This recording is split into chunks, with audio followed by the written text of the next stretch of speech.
Bonjour, I am Angèle Préto. I am a one-on-one French coach and French fluency expert. In this talk, I will share with you the methods that I use with my students to help them reach fluency as fast as it gets.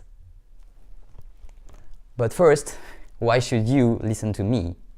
Well, for starters, I'm a polyglot myself, and even though I was born in a monolingual French family, I learned 5 languages to fluency. If you're curious, those are English, you can hear that, Spanish, Portuguese, German, and Esperanto. But also, I have a very solid academic background. I have a master's degree in language learning, and while I was in the university, I have studied virtually every language learning method that exists. Plus, I have been teaching French for the past 15 years in many different contexts, and in 2015, I have decided to teach only online, so if you happen to like my method, you can totally become my student. Overall, all this background gives me a lot of insights on how to learn languages fast and how to reach fluency. And this is why I've created the website frenchfluency.net to share my insights and my method with you. In this talk, I will give you examples which come from the French language, but please keep in mind that it's very easy to take this method and adapt it to any language. So if you're learning a language other than French, you're welcome to also use my method and the worksheet which goes with it to make your learning plan. So, ready to dive in? I want to start with debunking a myth. Being fluent does not mean knowing all the words or all the grammar of the language. No, it doesn't mean that. In fact, if you're completely honest, you know that in your native language, you don't know all the words or all the grammar rules, and yet you're fluent. In fact, some studies have shown that some native French speakers only use as few as 500 words. 500, which is like half of level B1 being roughly 1,000 words. But in their daily life, they only use about 500 words, and yet they're fluent. Fluency is also not being able to speak about any topic, like I sometimes hear. There are many topics that I can't speak about in any language. For example, rocket science or quantum mechanics. I have no idea about these things and I can't speak about them, and yet I'm still fluent. Of course, it's the same for you. You're not an expert in all topics of the world, and even if you're fluent in a language, you just can't speak about all those topics, and this has nothing to do with fluency. So, what is fluency if it's not knowing all the words or all the grammar or being able to speak about any topic? What is it? Fluency, it basically means that whenever you have to use the language, you can do it without any problem. That's what it means. If you need to use the language, you can do it, no problem.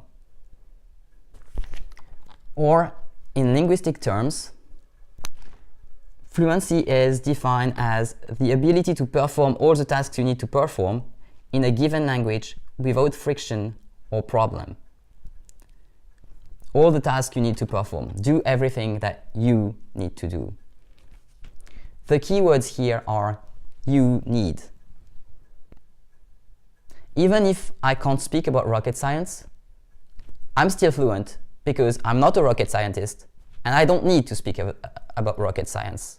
If you are a rocket scientist and you plan on giving lectures in French about rocket science, then you need to be able to speak about rocket science in French and hence learn all the words which are associated to it.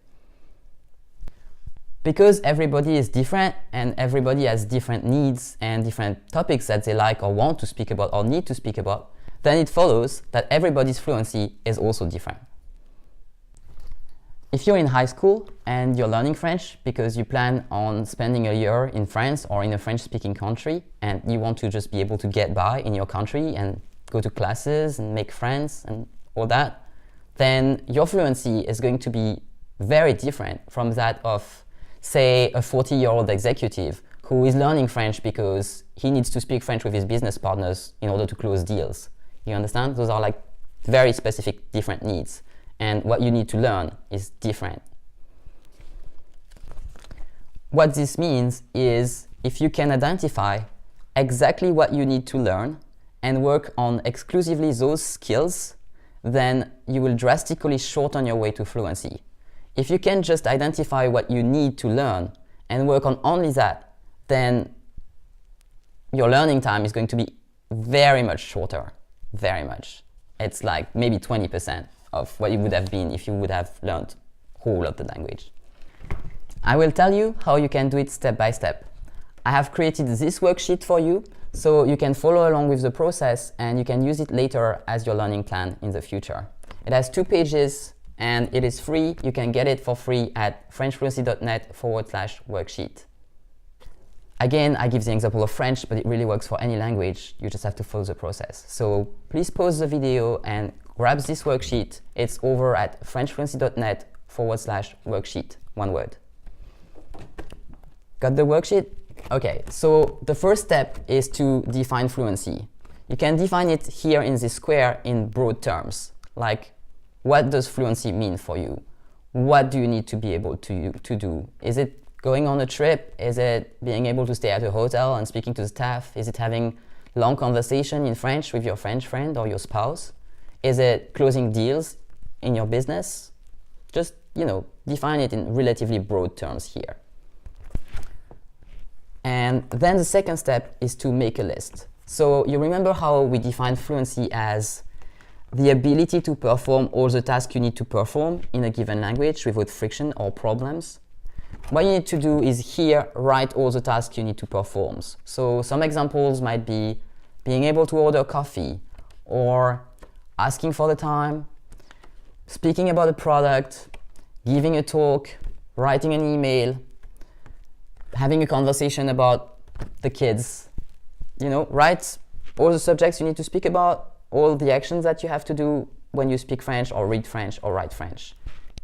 I have made this the length of the page, but it could totally be longer. You can just go on another page. So just do that. Think of everything you need to do in French and write them. Not everything you would like to do someday, but all the things you need to do to feel fluent. Then step 3 is very, very important. You need to assess your levels. So I have put here 4 columns. And the first column, the meaning is here, down there. The first column is how well can you do it? First column, not at all. I have no idea how to do that in French or in language. Okay? And the last column is I can do it easily, no problem at all. So this is basically the definition of fluency. When you have managed to evaluate your level for each task as I can do it easily, no problem at all, congratulations, that's when you're fluent. So first, evaluate how well you can do it, from not at all to perfect, no problem. Then when you're done doing the evaluation, that's when you have to study. Yeah, sadly, you don't become fluent as a result of just completing the worksheet. You still have to study, but now you know exactly what you need to study. You pick something here which doesn't sound too daunting, something easy. Maybe ordering coffee is easy, or maybe introducing yourself is easy. Pick something which feels easy to you and work on it. Your goal is to move the cross towards the right. So if you don't know if you're a beginner, you have all the crosses here. Pick the first thing, maybe introducing yourself or saying your name in French, saying my name is, and your name, je m'appelle, and your name. And then try to move the cross towards the right. Try to move from I have no idea how to do it to I can try, I suck at it, but at least I can get started. Or even to I can do it, but it's quite uncomfortable. It is expected that you will have to work on a task more than once in order to master it. It's normal, it's the learning process. So that's why there are 4 columns. You just move the crosses, one step at a time. And when you have made significant progress on the task and you're happy about it, move on to the next task. Try to start with the easiest and then move on to the next easiest. Then the very important 5th step is to re-evaluate. Because when you do this, there's something magical that happens. When you work on some tasks, it actually moves other tasks forward. Because, for example, if you have a task which is learn to order a coffee and another task which is learn to order a meal, then you can reuse the words for ordering coffee in order to order a meal. And so the fact that you now master ordering coffee makes you one step further in ordering a meal. So you have to periodically review the whole list and figure if you still don't know anything at all about it, or can you already get started? It's magical because they just interact with each other. And so you reevaluate it. I would suggest once a week if you study a lot, or like once a month if you don't study that often. And then you keep studying on the next thing which you feel you can move forward, and up until the point when you're fluent. When you're already fluent, of course, you have to keep working at it a little bit because you know what it is, you tend to forget. But yeah, that's basically the process. So as you can see, it's a pretty straightforward process. I'm sure you can do it. The secret to this process is to take the time to consider where you are going and then consistently take some steps in this direction, rather than, just studying whatever and hoping that you get something out of it. Every day, think, what can I do to get closer to my fluency goal? And if you don't have a very clear answer from the get-go, look at your list, because I'm positive that the answer is in there. Then do this thing, move your cross, and move on to the next step. You do that every day, you're going to be fluent in no time. Then check that you've actually learned, because as you know, you certainly need to repeat the learning process a number of times before something really sticks. And that's perfectly normal, and it's part of the process. That's why it's really important to frequently reevaluate to make sure that you're learning. Also, don't beat yourself up if you're not perfect at any given task from the get-go. That's the reason why we have 4 columns, from I have no idea to I'm perfect. It's a process you have to do step by step. And this is perfectly normal, so don't beat yourself up. You're doing awesome. If you haven't got the worksheet yet, now is the time. It's over at frenchfluency.net/worksheet. It's all you need to make the perfect study plan for yourself, and also it's free. So again, it's over at frenchfluency.net/worksheet. I have one last piece of advice for you. This worksheet is intended to support your formal study, so your actual study sessions. It's also very important to stuff your life with as much French as you can. So basically, you can listen to French music or to podcasts during your commute, play video games in French, read books in French if you're this far in the learning, watch French movies with or without subtitles. Anything that you can do to put more French in your life is really good.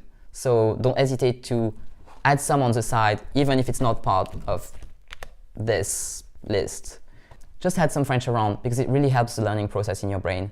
Just don't focus on these things which are not part of the core skills that you need to learn. Just, have them around and let your brain soak it up, because it just happens. That's how we learn. We learn languages through exposure. And if you do these 2 things, if you use the worksheet, study the core skills that are really important very seriously, and on the other hand, let your brain soak French as much as you can in your life, that's how you will reach fluency very, very fast.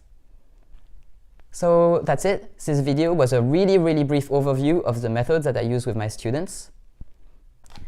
If you found this helpful, you can visit frenchfluency.net to learn more about this method and about myself. Thank you so much for watching. I'm Angèle Preto from frenchfluency.net, and I wish you the best on your language learning journey. I hope to see you soon.